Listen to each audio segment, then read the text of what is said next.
제17장 다시 그를 쏘아라.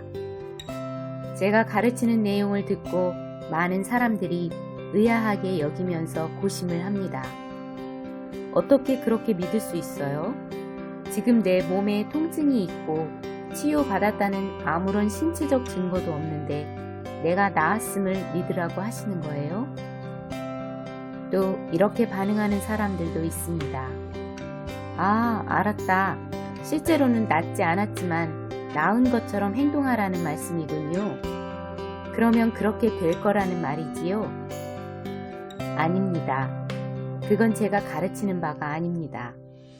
어떤 것이 실제가 아닌데도 실제임을 믿으려고 노력하므로 그것이 실제가 된다는 마인드 컨트롤을 말하는 것이 아닙니다. 자연적 영역, 그 너머를 바라보라고 도전하는 것입니다. 하나님은 영이십니다. 하나님은 영의 영역에서 움직이십니다. 당신이 치유를 구할 경우 하나님께서는 당신이 치유에 대해 하나님을 믿는 바로 그 순간 당신의 영 안에 영적인 형태로 주십니다. 신약의 믿는 자로서 당신 안에는 예수 그리스도를 죽은 자 가운데서 살리신 그 동일한 힘과 기름 부음과 능력이 있습니다. 당신이 믿는 그 순간 하나님께서 그 능력을 당신의 영에 풀어놓으십니다. 그러므로 당신은 분명히 받은 것입니다. 당신이 기도한 바로 그 순간 하나님께서는 당신의 기적을 위해 그분이 하실 일을 다 하셨습니다. 하나님께서 명령을 하셨고 그분의 능력을 풀어놓으셨으니 그것은 완성된 일입니다. 하지만 나는 내 몸에 치유가 필요한데요. 믿음은 영적인 영역에서 자연적인 영역으로 이어주는 다리입니다. 믿음이 영에서 일어난 일을 자연적인 영역으로 전달되게 합니다. 믿음은 바라는 것들의 실상을 가져다 주며 보이지 않는 것의 증거, 만져서 알 수 있는 유형물, 물리적인 증거물을 줍니다. 어떤 것이 보이지 않는 영역에 있다고 해서 그것이 존재하지 않는다는 뜻은 아닙니다. 만일 자연세계, 당신이 볼 수 있고, 들을 수 있고, 만질 수 있고, 맛볼 수 있고, 냄새 맡을 수 있는 것만이 존재하는 유일한 실제의 영역이라 생각한다면 당신은 이렇게 따질 것입니다. 내 몸에 통증이 있어요. 그래서 당신이 하는 말은 소용이 없습니다. 아직 통증이 있고 두드러기가 그대로 있으며 종양이 있는데 하나님께서 나를 치유하셨다고 고백한다면 나는 거짓말쟁이가 되는 거죠. 당신도 무엇이든 원하는 것을 선포하고 취하라고 주장하는 그런 사람들과 같은 부류군요. 그러나 진짜로 영적인 영역이란 것이 있습니다. 그리고 진짜로 영적 존재인 당신이 있습니다. 그것을 이끌어내라. 사실 영적 세계가 모든 것의 근원입니다. 그것이 당신의 눈에 보이는 모든 것을 창조했고 이 자연 세계가 사라진 후에도 여전히 존재할 것입니다. 당신의 오감으로 감지할 수 있는 것을 초월하여 존재하는 것들이 있다고 인정하는 것이 잘못된 것이 아닙니다. 지금 당신이 있는 곳에도 라디오와 텔레비전의 신호가 있습니다. 당신은 그것을 볼 수 없지만 분명히 있습니다. 수신기의 도움을 받으면 그것을 입증할 수 있습니다. 내가 볼 수 없고 만질 수 없기 때문에 그것은 여기에 없는 거야 라고 생각한다면 그것은 다만 당신이 똑똑하지 못하다는 뜻입니다. 분명 그것은 거기에 있지만 당신이 모르고 있을 뿐입니다. 당신이 있는 바로 그곳에 영적인 실제들, 천사, 귀신, 성령님이 있습니다. 당신 안에도 당신의 영의 실제가 있지만 당신의 오감을 통해서는 접촉될 수 없을 뿐입니다. 당신은 하나님의 말씀을 믿어야만 합니다. 하나님의 말씀은 당신이 기도한 순간 받는다고 말합니다. 만일 당신이 진짜 그렇게 됐는지 확인하기 위해 몸으로 느끼려 하거나 거울을 들여다보려고 한다면 당신은 그것을 놓치게 될 것입니다. 당신의 치유는 영적인 세계에서 옵니다. 그것이 어떻게 초자연적인 세계에서 자연적인 세계로 오게 되는 것일까요? 누군가의 믿음을 통해서 옵니다. 다음과 같이 믿음으로 선언하십시오. 내가 눈으로 볼 수 없어도 내가 기도할 때 바로 지금 응답을 받는다고 믿으면 그게 나타날 것이라는 하나님의 말씀을 나는 압니다. 그래서 나는 하나님께서 그렇게 하셨다고 믿습니다. 영의 영역에서는 엄청난 활동과 능력이 풀려나옵니다. 하나님의 힘은 바로 지금 나를 통하여 흐르고 있습니다. 나는 아직 그것을 보지 못했지만 존재하고 있다는 것을 압니다. 그 다음에는 이 법칙을 가동시킴으로써 당신의 응답이 나타나게 하십시오. 문제에게 직접 말을 하고 그것이 역사하도록 명령하십시오. 제 아내 제이미가 발을 다쳤을 때 우리는 그녀가 의자에 부딪히기 오래전에 하나님께서 이미 그녀의 치유를 공급해 놓으셨다는 것을 믿었습니다. 우리는 그것이 이미 성취된 것을 인하여 하나님을 찬양하였습니다. 아버지, 주께서 그것을 이루어 놓으셨음을 감사드립니다. 바로 지금 그것은 우리의 것입니다. 아내의 발은 여전히 심해 보였습니다. 그래서 제가 그 발을 향해 명령했습니다. 봐라, 내가 예수의 이름으로 내게 말하노라. 저는 아내가 이미 그녀의 영에서 받아들인 치유를 이끌어내고 있었던 것입니다. 그것은 마치 목이 말라 우물가에 서 있는 것과 같습니다. 당신에게 필요한 모든 물은 이미 거기 우물 아래에 있습니다. 하지만 당신이 어떻게 물통을 집어넣어 물을 길어내는지 그 방법을 알지 못한다면 당신은 목이 말라 죽을 수도 있습니다. 이미 당신 내부의 영적인 우물 안에 있는 하나님의 초자연적인 능력을 길어내기 위해 당신이 할 수 있는 것들이 있습니다. 나무에게 직접 말하기. 당신의 말을 사용하여 사망 대신 생명을 말하십시오. 당신의 문제에게 직접 구체적으로 말하십시오. 예수님께서도 친히 그 무화과 나무에게 대답하셨습니다. 만일 당신의 통장이 언제나 적자라면 그것에게 직접 말을 하십시오. 만일 당신이 그것을 집어들 때마다 통장이 하나님의 말씀은 역사하지 않아, 통장에 돈이 넉넉하지 않아 라고 당신에게 말을 한다면 바로 그것을 향해 이렇게 말하십시오. 내가 예수의 이름으로 명하노니 이 모든 적자는 떠나고 그 대신 흑자가 될지어다. 당신은 당신의 지갑과 당신이 투자하는 것들에게도 직접 말을 해야 합니다. 저는 집에 있는 나무들에게도 직접 말합니다. 우리는 비가 매우 적은 기후에 살고 있지만 우리 집의 토지는 숲과 같습니다. 저는 하나님이 산에서 어떻게 물이 흐르도록 하시는지에 대한 성경 말씀을 낭독합니다. 저는 해충들을 볼 때마다 저주하고 나무를 축복합니다. 우리 땅의 경계선 너머에는 죽은 나무들이 늘어서 있는데 우리 쪽은 전부 멀쩡해 보입니다. 사람들은 참 이상하다고 생각하지만 말씀이 역사한 것입니다. 하나님께서는 제가 가난했을 때부터 나무에게 직접 말씀을 선포하도록 가르쳐 주셨습니다. 아내와 제가 재정적으로 힘들게 살아가고 있을 때 저희 어머니께서 저희를 도와주신 적이 있었습니다.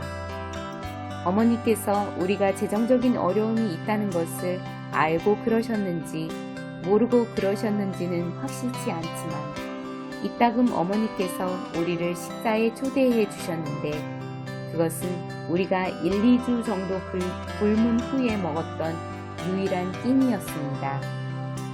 어머니께 뭐가 필요하다고 말씀드린 적이 한 번도 없었지만 어머니께서는 우리가 방문할 때마다 우리를 잘 먹여주셨습니다.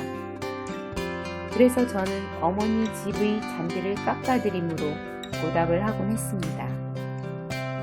어머니 집에는 23그루의 피칸 나무들이 있었습니다. 아버지가 살아계셨을 때는 거름도 주고 물도 뿌려주고 해서 잘 키웠습니다.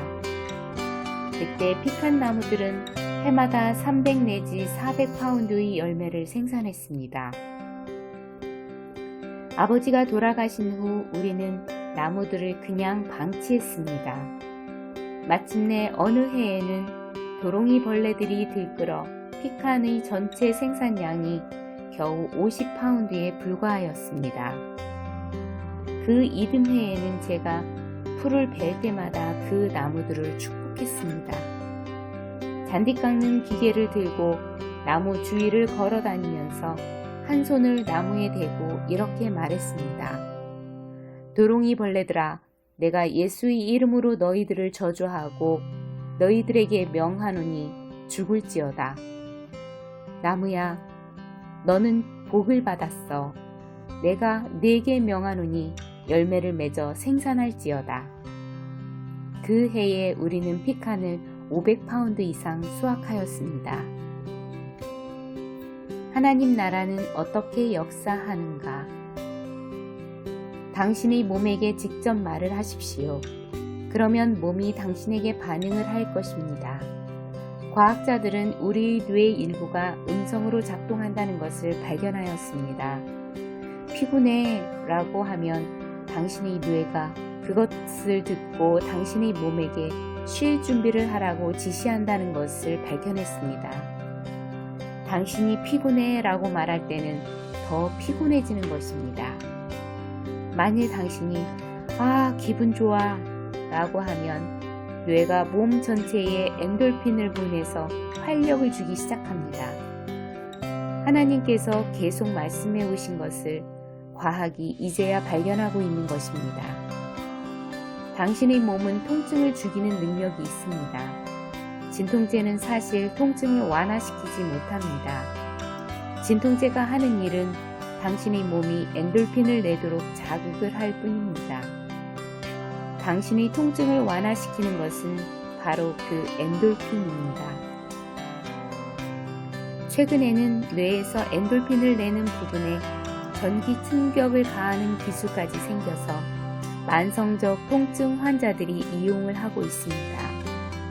그것은 몰핀보다 10배로 통증을 없애줍니다. 스포츠 선수들에게 불었던 이 제2의 바람은 바로 통증과 피곤을 몰아내는 엔돌핀이었던 것입니다. 당신의 말을 사용하여 통증이 떠나도록 명령하십시오. 당신의 몸에게 선포하면 몸이 회복됩니다. 저는 치통에게 명하여 떠나게 하고 제 시력이 좋아지라고 명합니다. 오랫동안 그렇게 해왔습니다. 한 번은 손에 두드러기가 나 고생하던 친구를 위해 기도했는데 두 손에 도단한 모든 두드러기가 떠났습니다.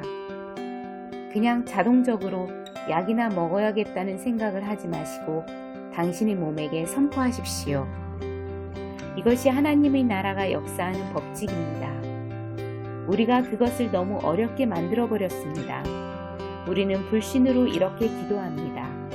오 하나님, 저에게 이런 필요가 있습니다. 만일 하나님께서 저를 사랑하신다면 어떻게 좀 해주십시오. 아무 일도 일어나지 않을 때 우리는 하나님께 쓴 뿌리를 갖게 되고 왜 하나님께서는 아무 일도 안 해주시는 겁니까? 하고 의심합니다. 하나님께서는 당신에게 능력을 주셨지만 당신은 그것을 쓸 줄을 모르고 있습니다. 병든 자를 고치고 문둥병자를 깨끗게 하고 죽은 자를 살리는 기름 부음이 이미 당신 안에 있습니다. 만일 당신의 삶에서 그것이 나타나지 않고 있다면 망가진 것은 하나님의 송신기가 아니라 스위치를 켜고 조정을 해야 할 당신의 수신기입니다. 말씀 속으로 들어가서 말씀을 사용하여 당신의 산에게 선포하십시오. 믿음은 식별이 된다. 다시 정리해서 말씀드리면 저는 무엇을 달라고 요구하는 기도에 많은 시간을 보내지 않습니다. 제 기도의 90%는 하나님을 사랑하는 것으로 보냅니다. 제 마음이 주님께 있기 때문에 주님은 저를 완전한 평강으로 지키십니다. 우리 건물 계약이 실패로 돌아간다는 나쁜 소식을 들었지만 저에게 그것은 별것 아니었습니다. 저는 전능하신 하나님과 교제를 하고 있었으니까요. 건물이 중요하긴 했지만 저는 그것이 영원하지 않다는 것을 알았습니다. 게다가 그날 저에게는 염려하는 것보다 중요한 일들이 더 많았습니다. 그래서 저는 잠자리에 들었습니다. 저는 그것에 대해 기도도 하지 않았습니다. 그러나 상황은 스스로 잘 풀려서 마무리가 아주 잘 되었습니다. 하나님을 사랑하고 하나님을 경배하는 일이 최고 우선순위가 될 때 당신은 뭘 달라고 기도하는 데에 많은 시간을 쓸 필요가 없다는 것을 알게 될 것입니다. 그러나 정말로 중요한 것을 놓고 기도할 필요가 있을 때는 하나님을 찬양하고 감사하며 높이십시오. 이렇게 말하십시오. 아버지, 제가 이 문제가 생기기도 전에 이미 주님께서 그것을 해결해 주신 것을 인해해 감사드립니다. 주님께서 채찍에 맞음으로 제가 고침받은 것에 대해 감사드립니다. 골로새서 2장 7절은 믿음에 굳게 서서 감사함을 넘치게 하라고 말합니다. 하나님의 말씀에 말하는 것이 이미 영에서 이루어졌으니 당신이 더 이상 두려워하거나 염려하지 않는다는 확신이 들 때까지 또 믿음이 속에서 활성화될 때까지 계속 하나님을 찬양하고 감사하십시오. 믿음은 식별이 됩니다.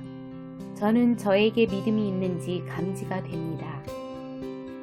1976년 처음으로 다음과 같이 선포했었습니다. 저는 믿음으로 기능하고 있음을 압니다. 저는 죽은 자를 살릴 수 있습니다. 제 마음에서 그것을 알았습니다. 제가 항상 그 영역에서 행하는 것은 아니라 할지라도 저는 어떻게 거기에 도달하는지를 압니다. 저는 제 믿음이 활성화될 때까지 하나님을 찬양하고 감사하며 높여드립니다. 만일 당신이 여전히 두려움 가운데 있다면 그것이 무엇이든 아직은 그것을 놓고 기도하지 마십시오. 총의 장전도 안 되고 목표물이 정해지지 않은 채로는 방아쇠를 잡아당기지 못하는 것처럼 당신이 믿음 가운데 서 있다는 것을 알기 전에는 기도를 해서는 안 됩니다. 하나님을 가까이 하고 두려움을 처리하십시오. 하나님의 놀라운 사랑이 그 모든 두려움을 몰아낼 때까지 그 사랑을 인하여 하나님을 찬양하십시오. 일단 두려움을 제거하고 당신이 믿음 가운데 있다는 것을 알았으면 돌아와서 그 상황을 놓고 기도하기 위해 당신이 해야 할 바를 하십시오. 하지만 두려움 가운데서는 말을 하지 마십시오. 또한 희망 하나만 가지고 말을 하지는 마십시오. 바라거나 노력하는 것은 믿음이 아닙니다. 당신이 바라고 소망하는 바에 대한 실상을 주기 위해 믿음이 실제가 되어 그 현장에 있어야 합니다. 일단 저희 믿음이 활성화된 것을 알고 그것이 영의 영역에서 이미 이루어진 것을 참으로 믿게 되면 저는 그 믿음을 취하여 무슨 필요든지 그것을 향해 선포합니다. 저희 몸에게, 저희 재정에게, 또 마귀에게 직접 선포합니다. 그런 다음 저는 원수를 잠잠케 하기 위해 찬양을 사용합니다. 하나님께서 저에게 보여주신 모든 것을 참고로 하여 결과를 볼 때까지 마귀와 부정적인 상황을 계속 저주합니다. 이런 식으로 계속 기도하는 것은 불신앙이 아닙니다. 제가 요구한 바로 그 순간 하나님께서 그대로 해 주셨다고 믿습니다. 제가 기도했을 때 하나님의 응답을 이미 받았지만 그것이 여전히 영의 영역에만 남아있도록 하지는 않습니다. 그것이 제게 필요한 자연세계에 나타나도록 합니다. 나타날 때까지 계속 기도하라. 누군가에게 치유 사역을 할 때 저는 그들을 위해 2번, 3번 계속 기도합니다. 몇 번 기도하든 저는 상관치 않습니다. 하지만 다시 하나님께로 돌아가 이렇게 말하지는 않습니다.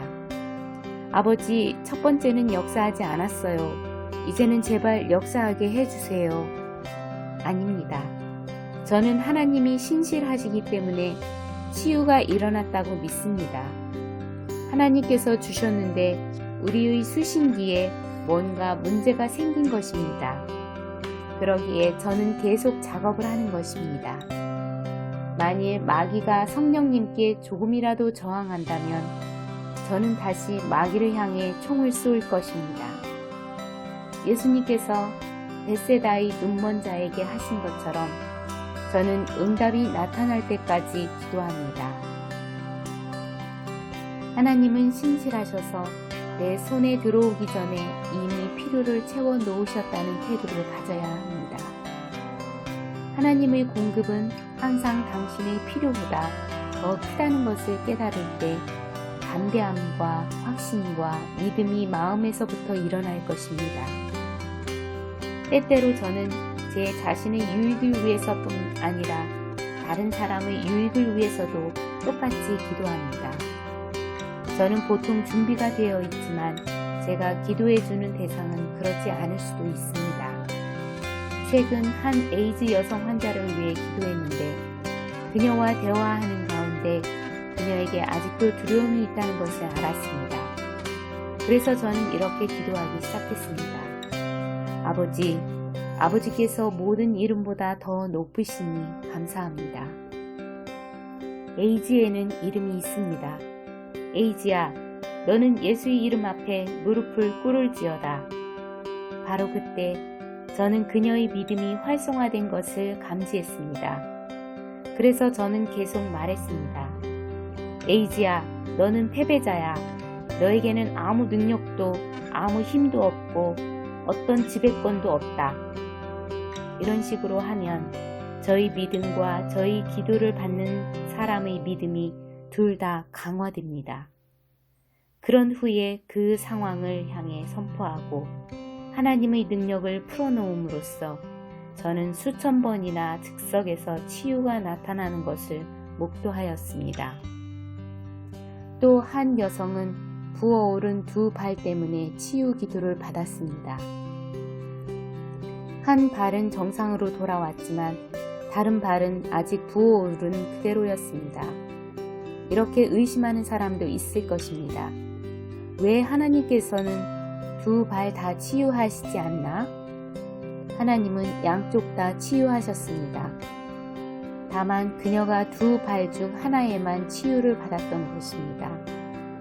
그 다음에는 어떻게 합니까? 다른 쪽에 치유가 나타날 때까지 계속 기도하십시오. 만일 당신이 마귀를 1인치 움직일 수 있다면 1마일도 움직일 수 있는 것입니다.